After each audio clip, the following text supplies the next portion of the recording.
gradually over the next 2 to 4 years.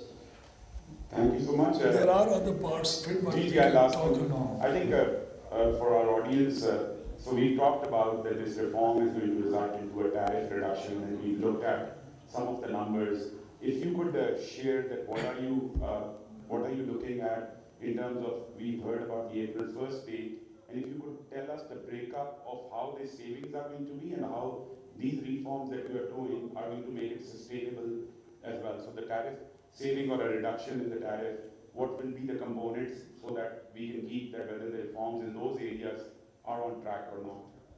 April 1st isn't a very reliable date.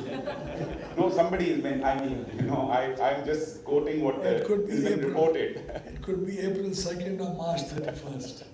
Sure. I don't know, it really depends on how our development partners look at the whole process. So it's not just we're trying to put across to everyone who's been helping us stabilize our economy and bring in reforms, that they need to take it and they need to consider our proposals as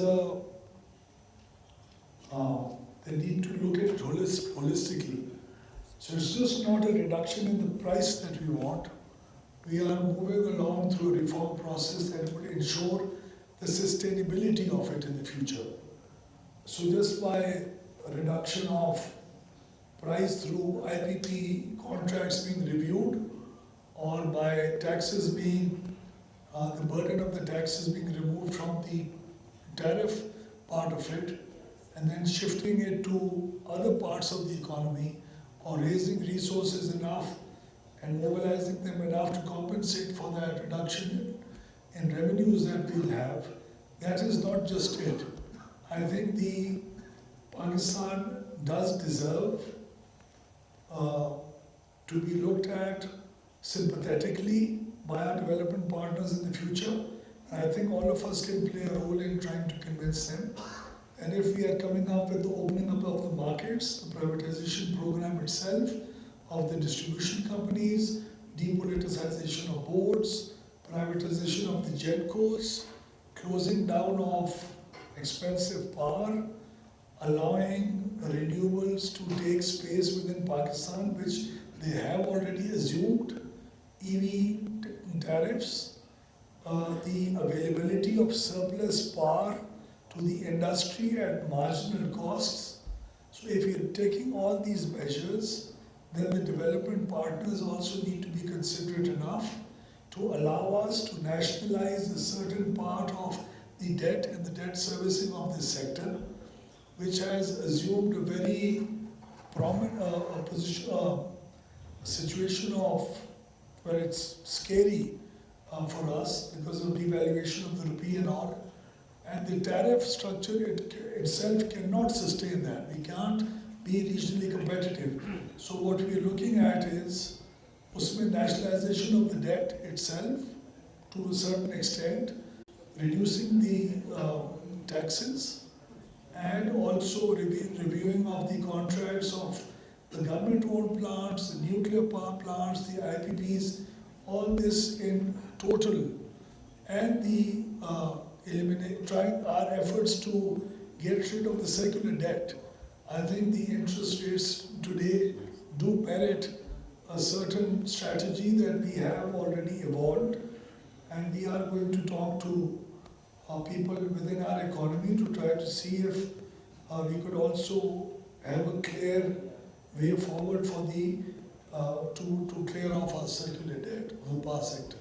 Thank you so much. I mean, you talked about a lot of planning and I think things that you were not in the past. Just to highlight that when we were talking about the energy shortage in 2008 to 2013-14, there was a big conversation about import reliance because the furnace oil plants were run by the imported fuel, and we put up a lot of power, and a lot of it was on the foreign debt, which you just highlighted.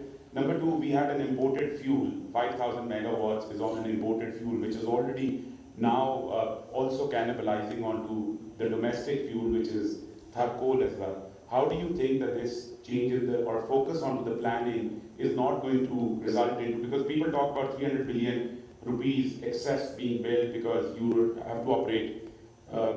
LNG plants in the center, and that means that you cannot run local coal or imported coal or the cheaper, as mentioned. How this exercise is going to result into not a repeat of it, and I'll just add to it, which is the current conversation, the captive gas pricing has been changed. Don't you think that there should have been a grid transition plan and a gradual one so that the people were ready, because the conversation or the feedback that we hear from the industry is grid is not reliable for the process industry. So while the pricing signal is right, the readiness is not there for people to go to that. So both. Okay, so I'll try to handle the captive part first. You see, when we talk to businesses and when we interact with them, reliability is one of the major factors other than the disparity in price on the on-grid, for the on-grid people and the captive guys. Now,